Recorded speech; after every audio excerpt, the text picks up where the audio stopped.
뭐 훔치거나 애들 뭐 괴롭히거나 그런 거가 제일 후회되죠. 그때는 뭐 그냥 애들이 다 하니까 하다 보니까 뭐 재밌고 그래서 오토바이도 뺐고요. 돈 있으면 돈 뺐고 옷이 이쁘면 옷도 가져가고 아빠가 맨날 그렇게 하려면 그냥 깡패나 하라고 그냥 할 거다라고 했죠.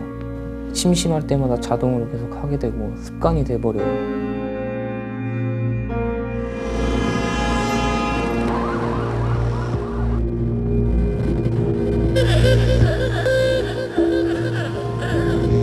그냥 애들이랑 어울리다 보니까 그 무리에 어울리려면 그 무리랑 이렇게 맞는 행동을 해야 되고 같은 생각을 해야 되고 이렇게 싸움이 나면 같이 또 싸워주고 의리라고 하긴 하는데 좋지 않은 의리죠.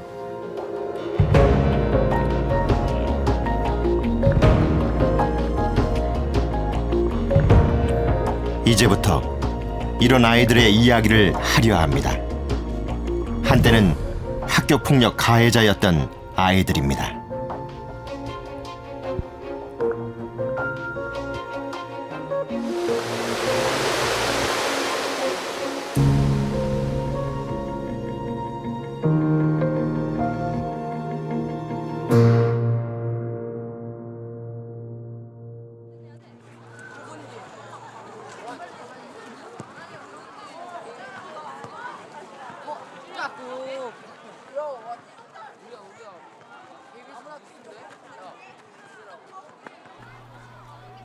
심리극 전문가들과 학생들이 어울려 연극을 하고 있습니다.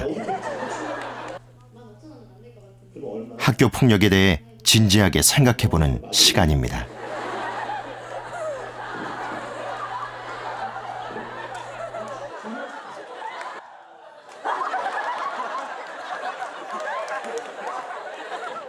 일단 있는 돈만 줘봐 다. 아, 기분 나쁘게 생겼어요. 야 내일까지 5천 원만 더 갖고 와. 에, 알았지? 너 안 가져오면 뒤진다 진짜. 알았어 몰랐어. 그리고 이거 지금 돈 빌린 거야. 빌린 거 안 빌린 거야. 빌린 거. 근데 내가 기억을 잘 못해. 이응.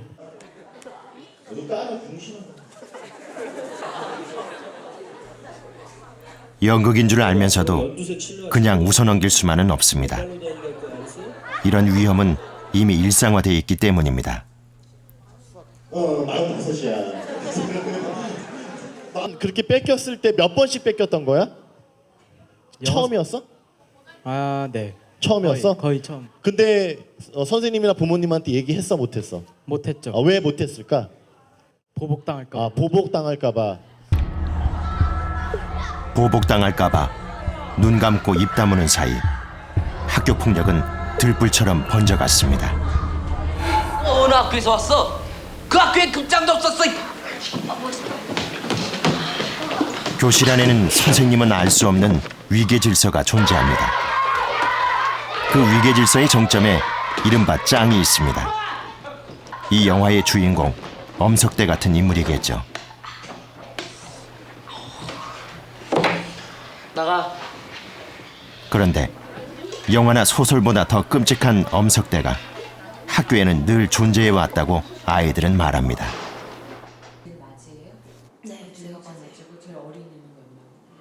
만약에 왕따가 있어요.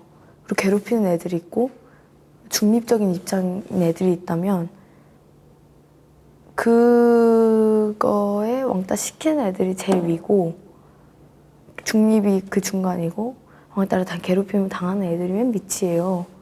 그 질서는 담임 선생님이든 교장 선생님이든 대통령님이든 누구든 그 질서를 깨트릴 수는 없어요. 안다 해도.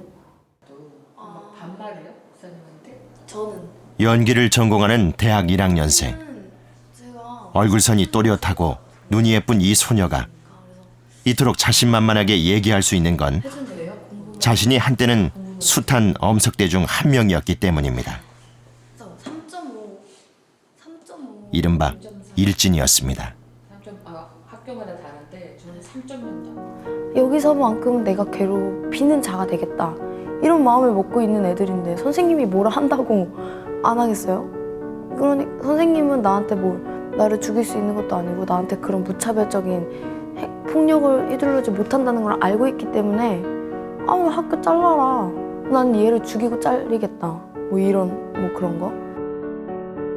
왜냐면 난 강자니까 여기서. 근데 저희 애들이 8명이었고 걔네가 10명 좀 넘었거든요. 그러니까 딱 0.5초 만에 이렇게 딱 서로 이렇게 눈빛을 다 확인한 다음에 여기서 질 수 없다. 그래서 먼저 이제 선빵을 날렸는데 그냥 막 어떻게 보면 패싸움인데 다른 사람 신경 안 쓰고 걔만 때렸어요. 진짜 걔만 붙잡고 제가 걔를 붙잡고 계속 때리고 계속 막 미친 듯이 그러니까 진짜 정신 나간 사람처럼 막 그러니까 결국 학교를 자퇴하고 전국을 떠돌아다니며 방황한 지 1년. 지친 효진 씨는 문득 고향이 보고 싶어 무작정 기차에 몸을 실었습니다. 고향에 거의 도착했을 무렵 중년의 여인이 옆에 앉았습니다. 죽고 싶다. 죽으러 가자. 이러고 고향을 가는 열차였어요. 근데 그 열차 안에서 제가 고향이 평택이거든요. 근데 그 열차 안에서 생각해보니까 죽기가 너무 무서운 거예요. 그래서 막 제가 기독교거든요. 그래서 하나님한테 막 기도를 하고 있는데 갑자기 옆에 어떤 아줌마가 타세요. 근데 그분이 갑자기 저를 보더니 왜 이렇게 춥게 입고 다니냐고 뭐라 하시는 거예요. 그러더니 기도를 막 하시더니 혹시 갈 데 없으면 자기네 집에 가자고 그러는 거예요. 갈 곳이 없었기에 효진 씨는 그 여인을 따라 나섰고 그 여인은 효진 씨를 들꽃 피는 마을이라 불리는 대한가정의 둥지로 안내했습니다.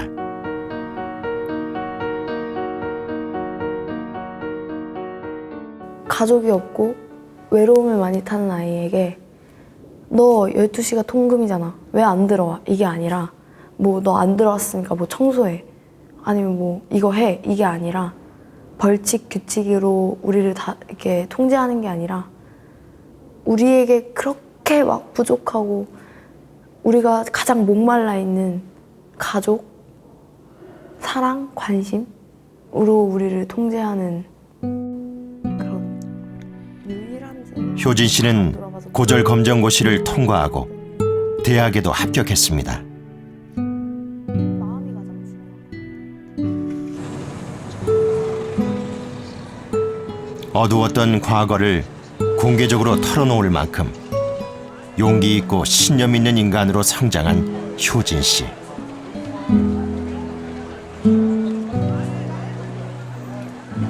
이렇게 괜찮은 어른으로 자라날 수도 있었던 사람. 그런데도 효진 씨는 도대체 왜 그리도 아픈 10대를 보내야 했던 걸까요? 엄마가 폐암으로 마지막으로 딱 돌아가시고 좀 사단이 났었어요. 제가 이모랑 살았었는데 이모랑 사이가 좀 되게 많이 안 좋았었어요.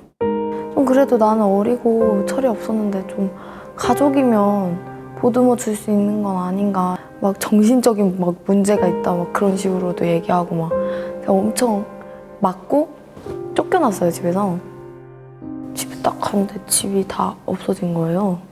아파트였는데 집을 다 빼고 막 이사를 나온 상태죠. 그래서 이게 어떻게 된 거지? 막 이러다가 날 버리고 갔구나. 내가 엄마한테 맞거나 아니면 부모님이 이혼하시거나 맨날 아니면 부모님이 맨날 막 싸우는 모습을 보거나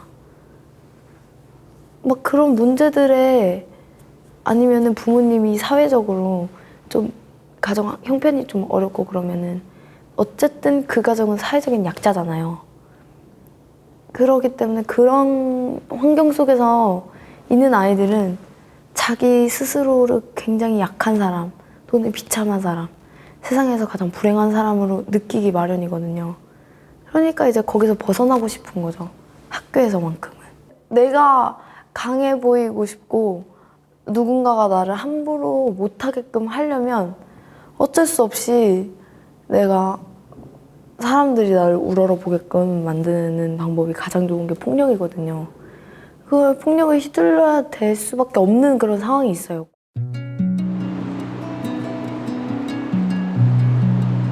청소년들은 아직 다 자라지 않았기에 얼마든지 달라질 수 있습니다.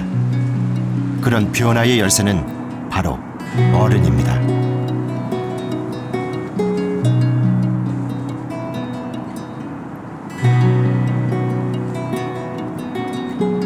4월, 빛고울 광주엔 무르익은 봄의 정취가 가득합니다. 29살 조규명 씨가 추억에 잠겨 이곳을 찾았습니다. 워낙 성실해 어딜 가나 사랑받는다는 이 청년. 고등학교 졸업 후 취업해 저금한 돈으로 집까지 장만한 건실한 젊은입니다. 하지만 11년 전에 규명 씨는 지금과는 많이 달랐습니다. 그때 규명 씨는 어머니가 제발 한 번만 맞고 와보라고 사정했을 정도로 알아주는 싸움짱이었습니다.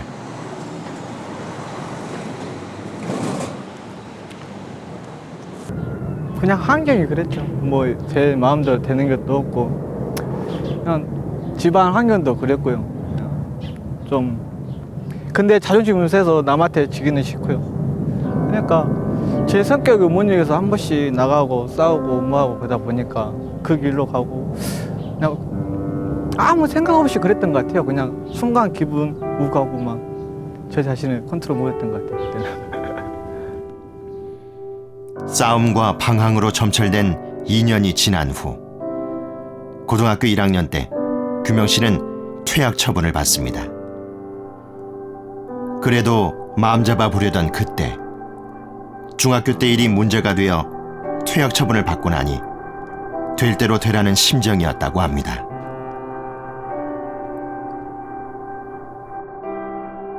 밖에 나가서 맨날 싸움만 하고 막 다녔죠.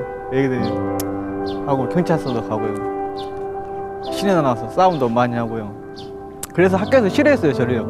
갖고 퇴학시킨다, 학교 그만 다니게 한다고. 바로 그때 퇴학 처분을 막아주고 나선 선생님이 있었습니다. 오늘 왜 이렇게 멋있게 입고 왔냐? 네, 인터넷에서 주는 거 하나도 안 들고. 우리 규명이가 얼마나 훌륭한 분인지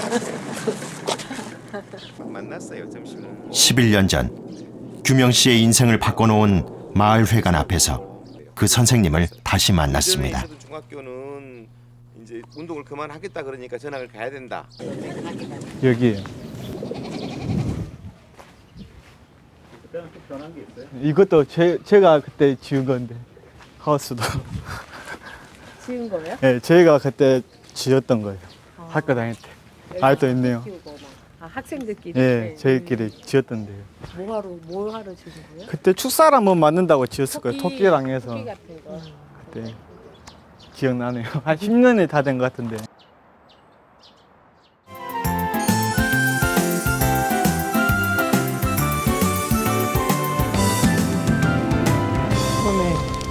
예, 고생했다. 눈도 온디 원이라고 아주. 안 들어가자. 당시 이들의 얘기는 방송에 소개될 정도로 큰 화제가 됐습니다. 어쩔까? 밥이 부족하네. 난 모른다. 박주정 선생님은 비어있던 마을 회관을 빌려 이곳에서 아이들과 단체 생활을 했습니다. 1993년부터 2002년까지입니다. 누가 멋있는 게 아니라 나는 멋있는 타입으로. 당시 18살이던 규명 씨입니다. 선생님들도 담배를 피시잖아요. 그래갖고 먹고 내시고 학교에서 학생들 있는 데서 피시잖아요. 근데 학생한테만 피지 마라 그런 거는 안 좋은 것 같아요.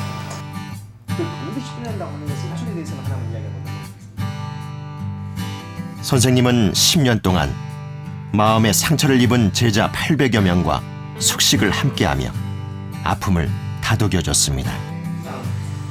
사이라, 국사요. 오늘 만나. 토끼들이 밖으로 나가서 풀을 뜯어먹고 할머니 농장에 가서 채소를 다 먹어버리고 막 그런 난리가 퍼져요.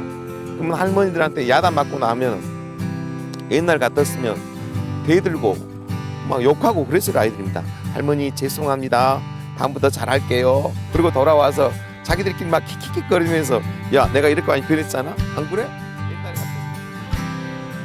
저 사람 때문에라도 잘못하면 안 되겠구나 자주 생각하는 사이 저 사람이란 호칭은 선생님이 됐고 규명 씨는 모범생으로 변했습니다. 저 때문에 더 다른 선생님들한테 야유를 많이 받으셨어요. 왜 저 문제아를 계속 감쌀까 막 그러면서 선생님들이 더 다른 선생님들이 제 선생님을 좀 싫어하셨어요. 말 그대로 선생님 중에서 왕따였어요. 제 선생님이요. 저희랑 막 학생들이 너무 감싸니까 선생님. 그러니까 그런 거 보니까 처음에는 그런 거 못 느꼈는데 나중에 시간이 지나니까 아 내가 보여줘서 내가 변해야 쓰겠네 그러면서 좀 변하게 그런 게 변하게 됐죠. 선생님한테 좀 좋은 모습 보여드리려고요. 선생님이 저를 감싸는 만큼 저도 선생님한테 보답해 그러려고 하면서 생각 변했죠 제가요. 이 세상에 태어날 때부터 나쁜 놈과 착한 놈이 정해져 있지는 않는 것 같다. 태어나서 여러 가지 환경에 의해서 우리 아이들이 이렇게 힘들어하는 것이지 처음부터 가해 학생으로 태어나지는 않는 것은 아니지 않느냐. 그렇다면 가해 학생이 여러 가지 어려운 일, 나쁜 일을 저질렀을 때 그것을 저희는 왜 저럴까? 왜 저럴 수밖에 없을까를 생각해보고 그걸 치유를 해야지 저 아이를 바로 잡아다가 어떻게 해야 되겠다라고 하는 것만은 다가 아니다라는 생각이 늘 들었습니다. 물론 모든 제자들의 삶이 바뀐 건 아닙니다. 제자들 가운데는 끝내 범죄의 길을 간 사람도 있습니다. 황사가 많이 오는 그 어느 날 편지가 왔습니다. 그 편지 내용은 선생님 살려주십시오. 선생님 살려주십시오. 라고 이야기만 써 있습니다. 교도소였습니다. 그래서 저는 빨리 답장을 했습니다. 그래 살려주마. 어떻게 해주면 살려줄 수 있겠니? 선생님 내가 몇 월 며칠 여기서 공판을 하는데 선생님 제 이야기 한 번만 해주십시오. 그래 금방 갈게 라고 답장을 보내고 저는 공판장에 가서 그 아이에 대한 이야기를 했습니다. 물론 짧게 해라 그만해라는 이야기가 아우성쳤지만 저는 짧은 시간에 이 아이의 어려운 상황에 대해서 그렇게 될 수밖에 없었던 그 상황에 대해 설명을 했습니다. 그러나 너무나 많은 죄를 져서 너무나 많은 잘못을 저질러서 그것은 선처의 의미가 없다라고 합니다.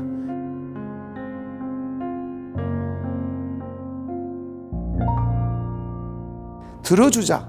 고통을 이야기하면 공감해주자. 그리고 그 아이들에게 가장 큰 해법은 지를 인정해주고 지를 사랑해주며 자기를 위하는 사람들이 많이 있다라고 생각하는 자존감이 생기면 이 아이는 남을 괴롭히지 않고 남에게 뭔가 도와주고 남에게 뭔가 도움이 될 수 있는 사람으로 될 거라는 마음을 갖게 될 것이다.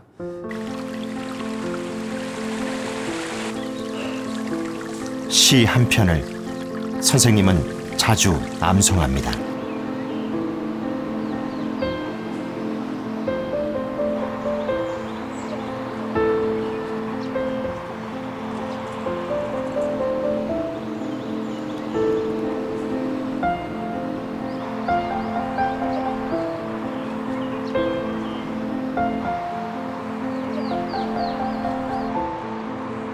학교폭력 가해자를 선도하는 일을 뜻 있는 어른, 관심 있는 개인 몇 명에게 맡겨둘 수만은 없는 일입니다.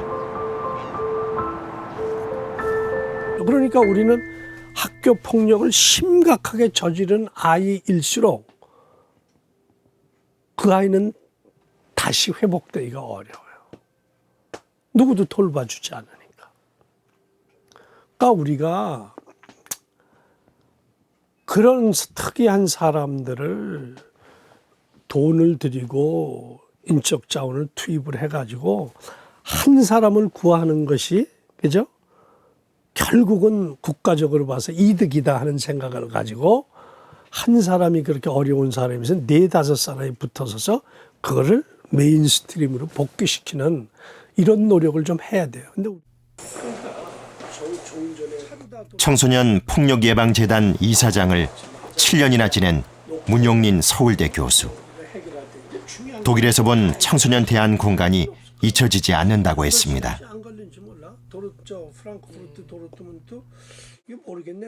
이 아이를 위해서 2-3억을 쓰는 거야 1년에. 집도 하나 있고 별도로. 이게 이렇게 해야 되나? 그렇게 해서 걔 하나를 구출해내면, 그죠? 국가가 이득이다. 초중고등학교 때 이런 아이를 정상 궤도로 20살짜리 전에 그걸 만들어 놓으면 얘가 60, 70까지 들어갈 비용을 국가적인 차원에서 보면 훨씬 더 이 아이를 20살 전후에서 정상 궤도로 만들어 놓으면 국가적으로도 이득이다. 그죠?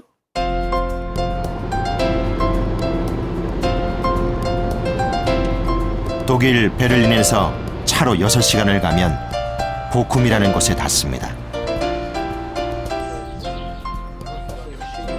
학교 폭력 가해자들은 개인 주택을 배당받습니다.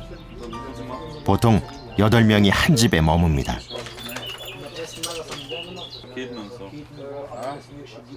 이들을 보호하기 위해서 4-5명의 전문가가 파견됩니다.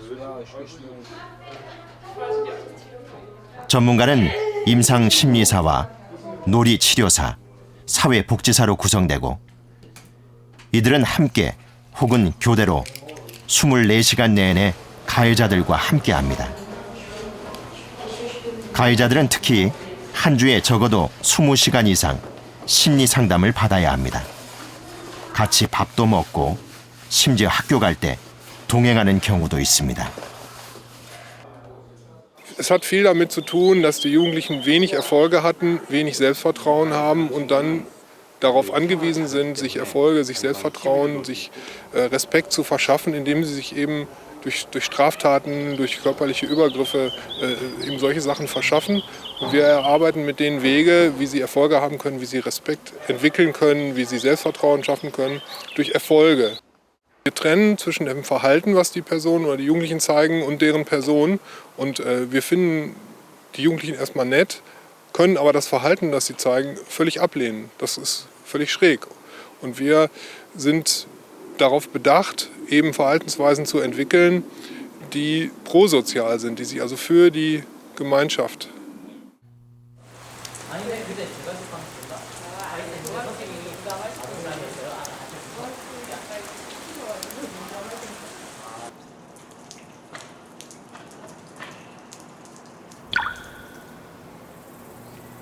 학교 폭력 문제가 심각해지면서 우리나라도 대안학교들이 생겨나고 있습니다. 인천에 있는 대안학교 해밀학교입니다. 공간 디자인부터가 보통 학교와는 다릅니다. 여기는 우리 학교 그 도서관이에요. 나중에 이쪽에 이제 책을 놓을 거고요. 그다음에 이쪽 공간도 책을 놓을 수 있는 공간이 있고, 그다음에 이 공간들은 되게 편하게 우리 아이들이 앉아서 그냥 누워서 책도 봐도 돼요. 네, 그러니까 정말 편하게 누워서 책 볼 수 있고 걸터 앉아서 할 수 있고. 원래는 여기 이제 온도를 좀 깔아줘요.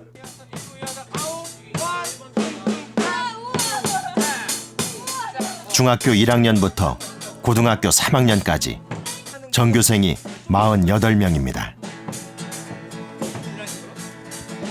그 아이들이 항상 그런 것은 아니고 어느 순간에는 감정 조절을 못하고 확 돌아가는 경우가 종종 있다는 것을 좀 보아왔고요. 우리가 그 부분을 좀 많이 고쳐가지고 다시 원적기로 보내는 것이 저희 학교 교육 목적 중에 하나가 되겠습니다. 말을 하면서 그리고 싶은 거 얘기하면서 니들이 그리고 싶은 거. 학교 폭력 가해자와 피해자가 반반 정도. 가해자와 피해자가 섞여 있으니 좀 이상한 조합이긴 합니다만 우리와는 달리 잘 어울린다고 합니다. 겉으론 극과 극인 이들도 공통점이 있기 때문입니다. 가해자, 피해자 가릴 것 없이 상처투성입니다. 문제 있는 애들을 차별하지 말고요. 그렇게 끌고 가줬으면 좋겠어요. 학교가 문제 있는 애들을 끌고 가야 되는데 문제 있는 애들은 버리고 그냥 가려고 하는 게 보여요. 다른 애들 다 자고 있어서 저도 자려고 했는데 너가 자니까 애들이 이렇게 된다. 이래가지고 죄송합니다 하고 했는데 갑자기 엄마가 무슨 그렇게 가르쳤냐 이런 식으로 계속 엄마 욕을 하시는 거예요. 팀 대표가 나와가지고 자기네가 무슨 주제로 어떤 식으로 의도를 해서 여기에다 하트를 잔뜩 그려가지고 사랑을 찾고 싶어하는 그런 것들을 표현하고 있었어요. 아이들의 그림이 외로운 것 같아 보이는 뒷모습으로 그려서 자기들의 외로움 같은 거를 좀 표현하기도 하고, 그림을 보면은 발도 없고 손도 없고. 조금 더 눌러줘요. 옳지. 봐봐, 들어봐봐. 선생님한테 보여줘. 야, 저렇게 되는 거야. 진짜 잘 적었다. 일반 학교에 없는 것들이 이 학교엔 있습니다. 월요일, 수요일마다 꽃꽂이와 제빵, 바리스타, 미술, 밴드 수업이 있어서 적성대로 선택할 수 있습니다. 12명의 교사들은 전원 지원자들로 구성됐습니다. 교사 1명당 학생 4명꼴. 흡연이나 결석엔 벌점이 매겨지지만 학생과 교사 사이의 관계는 매우 밀착돼 있습니다. 이 학교가 문을 연 지 2달. 성공 여부를 평가하기는 아직 이릅니다. 하지만 어떤 아이들은 꽤 달라졌습니다. 무엇보다 꿈이 생겼습니다.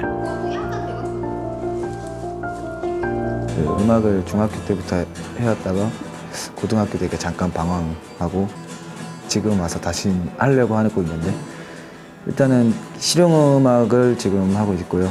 보컬에서 싱어송라이터나 노래로 가수 뭐 이런 거, 네, 이런 거 하려고 지금 음악도 하고 피아노 배우고 열심히 음악 공부 중입니다. 학교도 안 빠지는 거랑 다시 꿈을 되찾은 거랑요, 그런 게 좋은 것 같아요.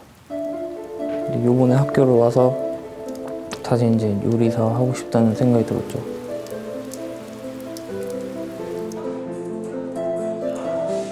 전국의 해밀학교 같은 대안학교는 모두 7곳. 턱없이 부족합니다. 이 학교의 목표는 학교 폭력 가해자들이 다시는 학교 폭력을 저지르지 않도록 체질을 바꿔놓는 것입니다.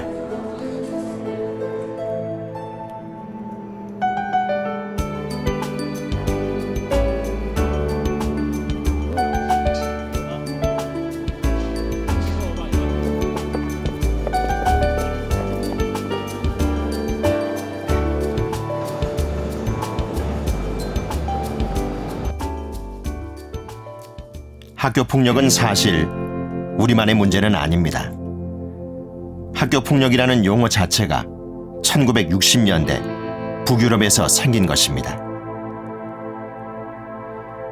그래서 이미 1983년부터 학교 폭력을 줄이기 위한 국가적인 캠페인이 펼쳐졌습니다.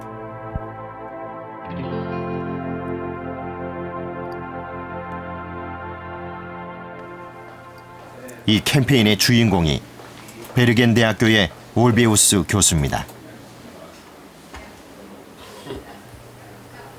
그는 학교 폭력은 학생이 성장하면서 겪게 되는 일시적인 현상이 아니라 학교 당국이 해결해야 할 절박한 사회 문제라고 지적합니다. American Psychological Association award that we see the long-term effects of these problems. For the victims, those are the targets.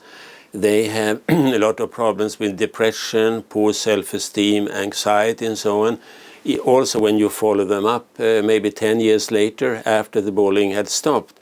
So when they are young adults at age 23, we have one study, for instance, ourselves, we see that they still have problems with anxiety, depression, and so on. 그는 학교 폭력 가해자 781명에 대해 만 24세가 될 때까지 삶의 궤적을 추적한 이른바 종단 연구를 실시했습니다.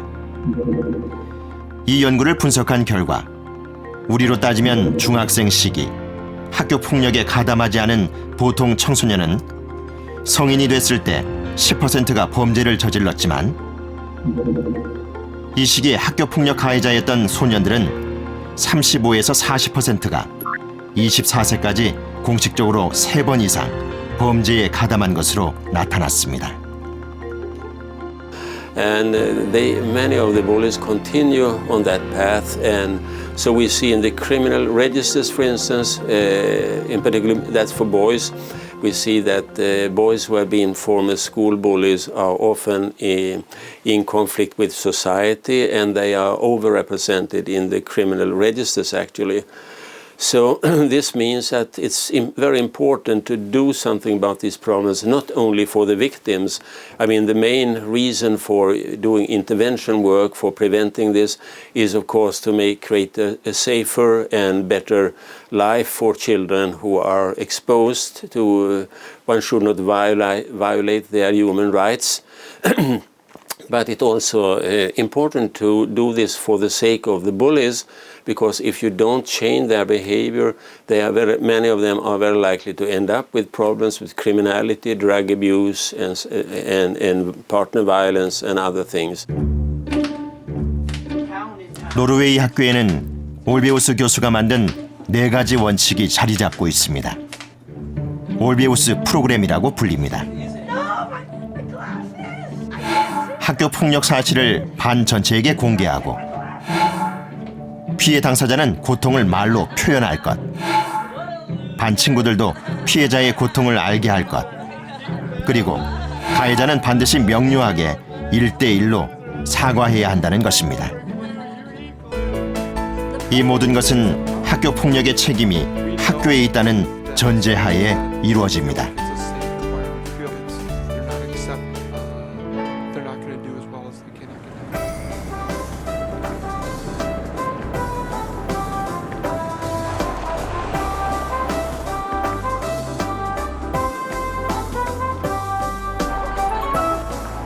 교육 선진국 핀란드에서도 이 점은 명확합니다. 핀란드 학교는 학교 폭력에 대처하는 고유의 프로그램을 운영하고 있습니다. 이 프로그램은 끼바라고 불립니다. 학교에는 끼바 담당 교사가 따로 있고 초등학교 때부터 이 프로그램에 의해 학생들을 지도합니다.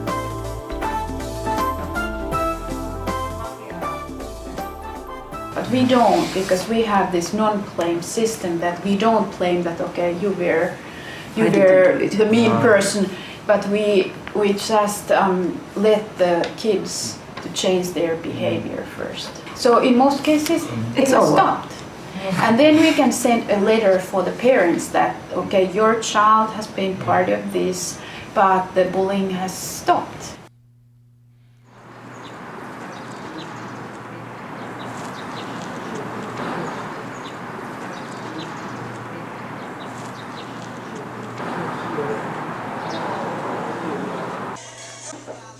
열아홉 살 안팎의 청소년들이 모여 있습니다.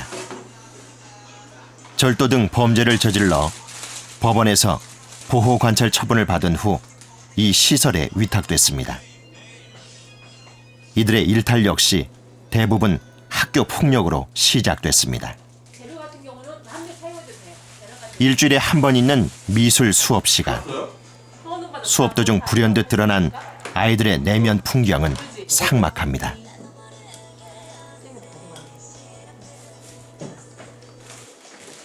나타났어. 이거 깡패요, 깡패. 깡패? 얻어맞아 코피 난 거야. 아, 얻어맞아서 코피 난 거구나. 근데 얘는 지금 어때? 코피 나니까 느낌이 어떠니? 불쌍해. 어떻게 쉬어줘야 돼? 이렇게 코피 나는데? 더 때려줘요. 더 때려줘야 돼? 피를 다 빼줘요. 피를 다 빼줘? 네.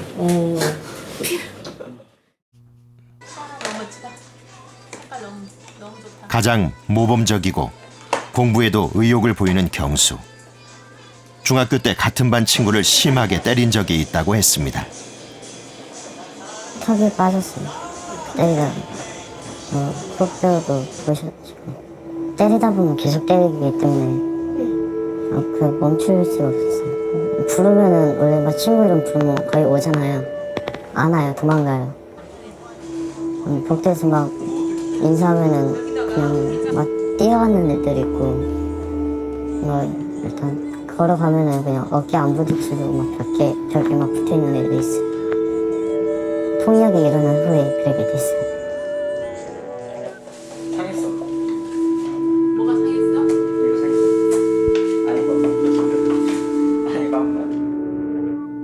경수는 고등학교 1학년을 끝으로 학교를 그만뒀습니다.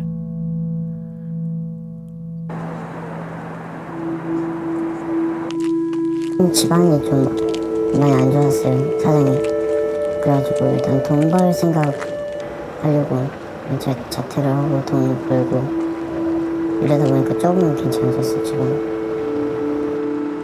그때 그 어린 나이에 돈을 벌겠다고 자퇴를 한 거예요? 네, 중학교 때고 초등학교 때 그냥 엄마를 계속 때리니까 좀 도와주고 싶다는 생각이 들었어요. 엄마는 계속 맞으니까 엄마도 아프고 그냥 저도 지켜보는 그냥 엄마가 맞는 게 그런 모습이 이제 계속 가슴에 담겨 있으니까 힘들고 그래서.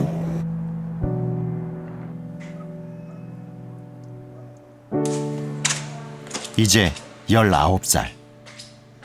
학교를 그만둔 후 친구들과 어울리다 작물 매매에 연루돼 재판을 받은 후 이곳까지 왔지만 패션 관련 일을 해야겠다는 목표를 세우면서부턴 많이 밝아졌습니다.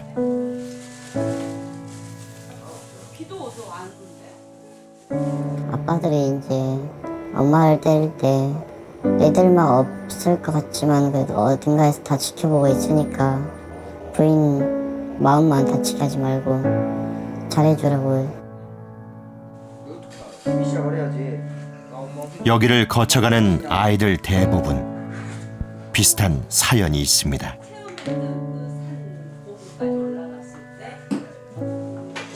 약취, 유인, 갈취, 뭐 절도, 사기 다 관련돼 있는 아이들이 생계형 범죄란 걸 알아요. 왜? 집을 뛰쳐나와서 왜 뛰쳐나왔냐? 이해해줄 부모가 보호해줄 부모가 없어.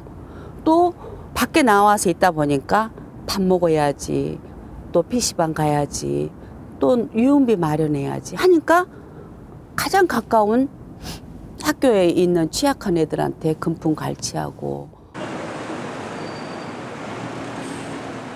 부모가 자녀를 제대로 돌보지 않는 것만큼 자녀의 폭력 행동에 대해 적절히 대처하지 않는 것도 문제가 됩니다.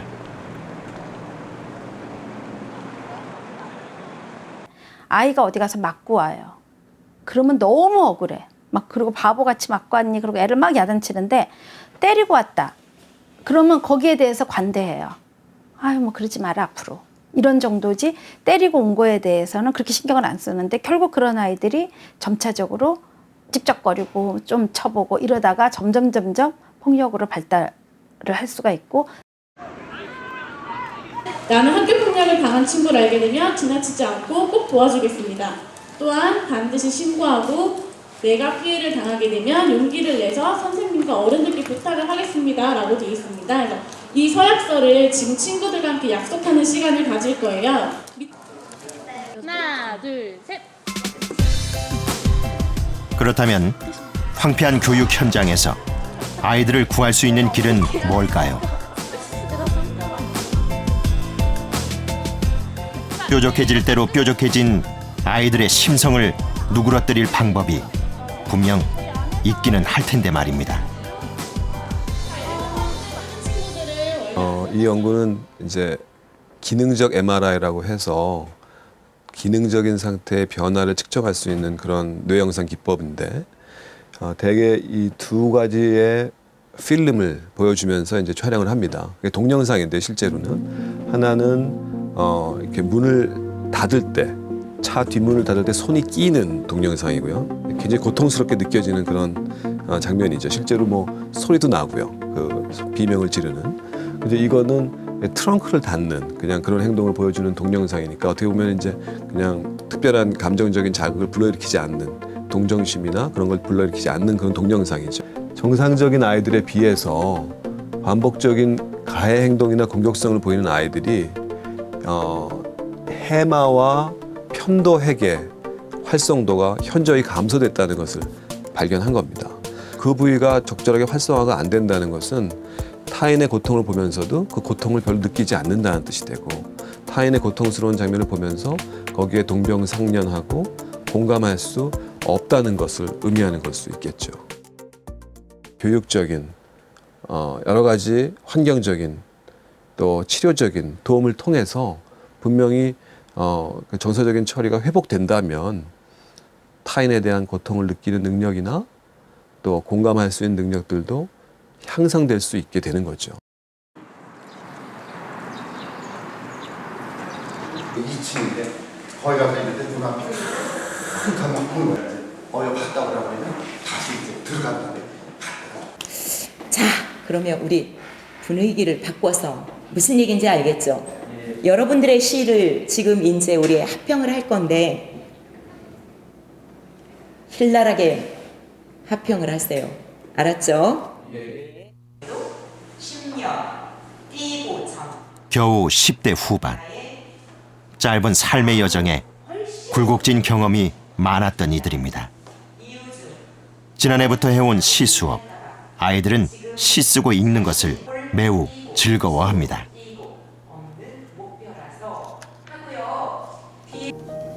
우리 어머니 나 하나 바라보시는 아들 바라기 같은 곳. 어느 날 내게 말하더라. 너를 내 뱃속에 10달 데리고 다닌 값 무료. 너가 아플 때 밤 지새가며 간호한 값 무료. 너 때문에 지금까지 여러 해마다 힘들어하고 눈물 흘린 값 무료. 너로 인해 수많은 불안으로 지샌 밤들도 모두 무료. 이것 말고도 너에 대한 나의 진정한 사랑은 모두 다 무료.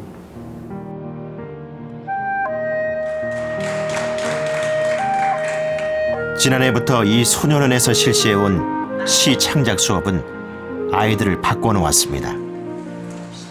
아이들은 부모님의 심정이 어떨지에 대해서, 외로움 등 감정에 대해서 시를 쓰기 시작했습니다.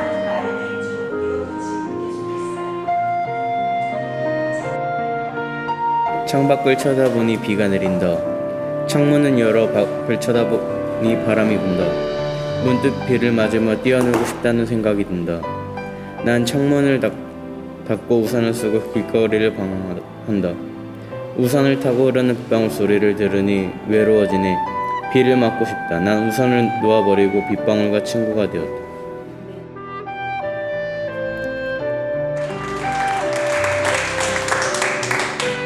예술성은 물론이거니와 마음에 응어리진 상처를 밖으로 표현하는 것 자체가 진전이라면 진전. 그만큼 건강해진 증거입니다.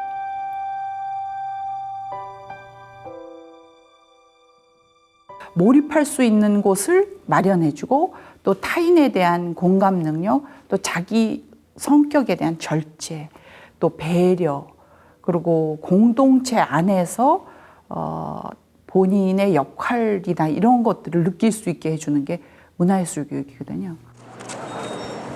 요 새끼가 좀 짜증나는 놈이거든. 그거 네가 찍은 거야. 학교폭력 가해자에게 징벌을 가해 폭력을 예방하는 것도 중요합니다.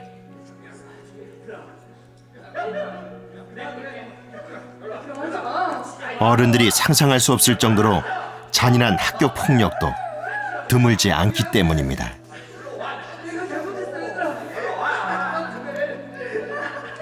야야야, 이거 우리 암컷인지 수컷인지 확인하자. 오케이. 하지만 대부분의 경우 가해자가 어떤 문제를 가지고 있나, 그 내면이 얼마나 공허한가를 들여다본다면 학교 폭력의 진실에 더 가까이 다가갈 수 있습니다.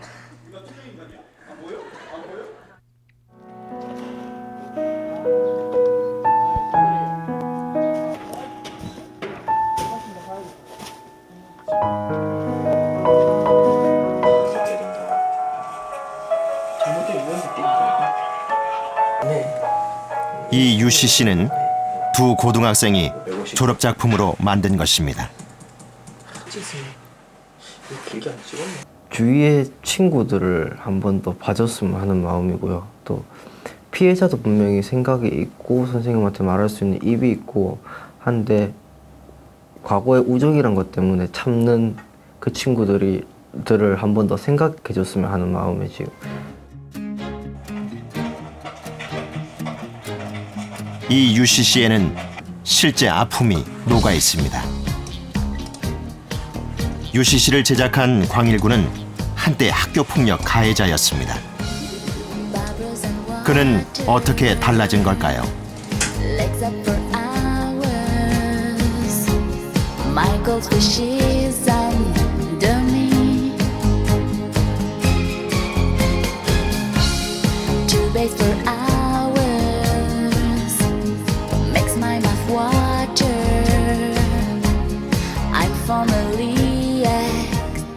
늘 하고 싶었던 춤을 배우고 방송국 촬영 감독의 꿈을 갖기 시작한 순간, 바로 그 순간이 그를 변하게 만들었습니다.